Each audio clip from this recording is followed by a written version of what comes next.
On a recent trip to Israel, my Aunt Betsy and her husband Simon decided to go visit Herzliya. While they were there, they went out to eat at this place called Meat and Wine Co. It's a beautiful, magnificent two-story restaurant. They were seated at a table downstairs, and my aunt turns to the waiter and says, "You know, is it possible for us to have a table upstairs? We want to see the view."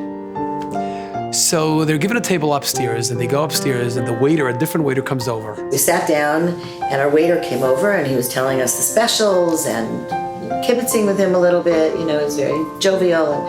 And as he was walking away, he said, "By the way, if you need anything, my name is Barak." And I immediately got some kind of a feeling in me, and I turned to Simon and I said, "We have to know what his mother's name is." So my Uncle Simon calls him back and he says, "Hey, Barak, is your mom's name Orna?" And Barak says, "Yes." And he said it, and I didn't process it. It was like, you know, you see these stories that you just don't hear what he's saying, and you're like, what? And that was how I felt. And I said, "What did you say?" And he said, "Orna." At which point my aunt says to him, "Did you by any chance fight last summer in the war with Gaza, Operation Protective Edge?" And he says, "Yeah. How do you know?" My aunt says, "Well, I've got your name on my kitchen cabinet." During the war, you call a phone number and they give you the name of a soldier to pray for, a soldier who's fighting in the army. The name she get was Barak, son of Orna, and that's my name. Barak ben Orna. And what's even stranger is, my aunt tells Barak that 2 weeks ago she walked into her kitchen in Beverly Hills and she saw his name and she began praying for him.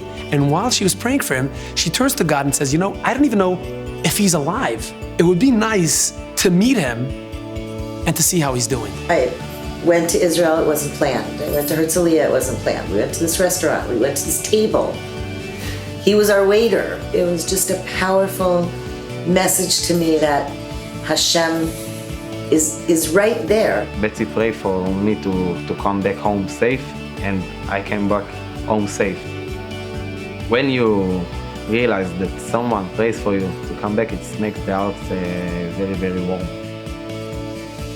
Around 3 weeks ago, Barak sent an email to my aunt. He told me that the next day he started putting on tefillin, that he hadn't put on tefillin in years. I felt that this is a mark from God or something. This was unbelievable.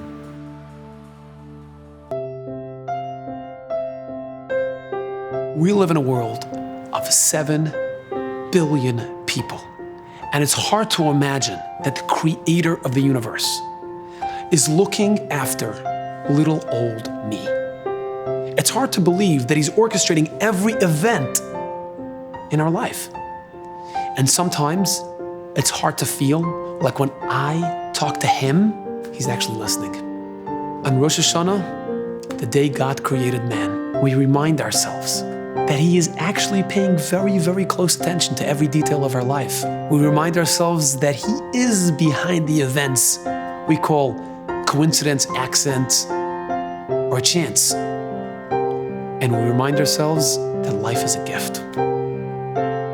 And it should not be taken for granted. And every breath you take is his special way of saying, you matter. So reach out to him and talk to him. Ask him for a year of happiness and health, or whatever else you might need, because he's waiting to hear from you.